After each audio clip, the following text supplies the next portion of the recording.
Hi everybody, this is Rose of Sharon and I'm back again with another book review. I just recently finished Rick Riordan's Trials of Apollo, book number 4, The Tyrant's Tomb. And this one is by far the grittiest, most somber version or tale that we have been told by Apollo himself, even though he's very snarky, tongue-in-cheek, as we all have come to love and expect out of Apollo. This is his character.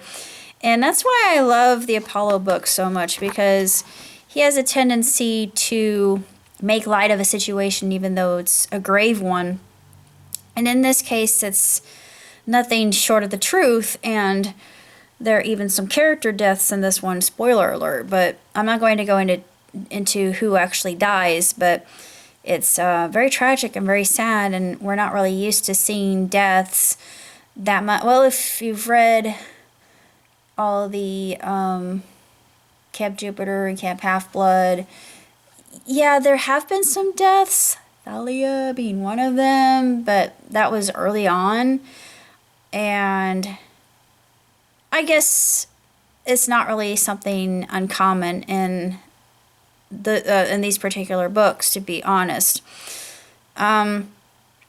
It just kind of struck me as odd and unusual, I suppose, because it took on a darker tone than the other Apollo books had, but I really like it, and I'm looking forward to the next book, which just continues the clash between the Greek and the Roman, which I absolutely love because I'm obsessed with Greek myth, as you well know. The book is woefully short. Had I just sat down for a day to read it, I probably could have just devoured it, as I am a voracious reader. But it took me about a couple days, whereas getting through Robert Jordan books takes me a little bit longer because they're much bigger.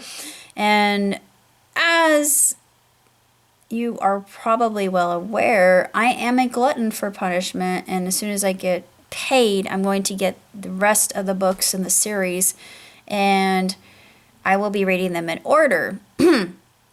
So you'll have that to look forward to. And New Spring, I'm still listening to it, but I will do a proper review of it once I've listened to the entire unabridged version of it on CD.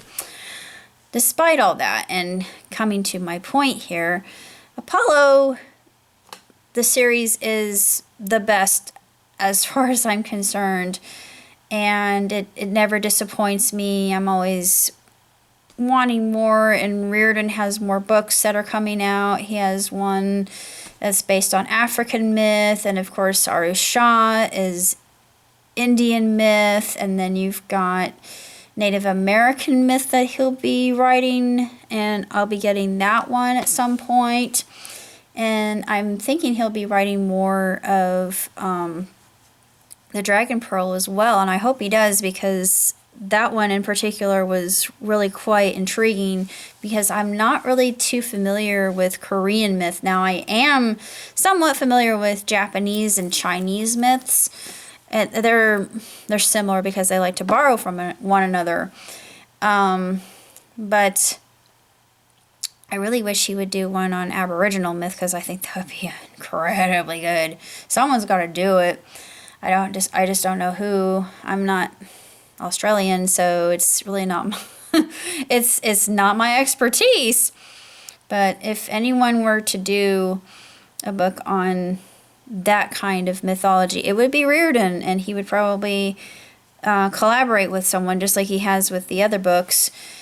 I can't really say that much else about Tyrant's Tomb, other than it left me piqued for the next book in the series, which is called Tower of Nero, and that's not going to come out until this fall. So yeah, I've got some waiting to do. And then Jim Butcher has another Dresden Files coming out. I thought, I mean, it's a good year. It is a good year to be alive. So many good books coming out, but that's basically all I have to say about the Trials of Apollo. So until next time, live long and prosper. Ciao, tutti.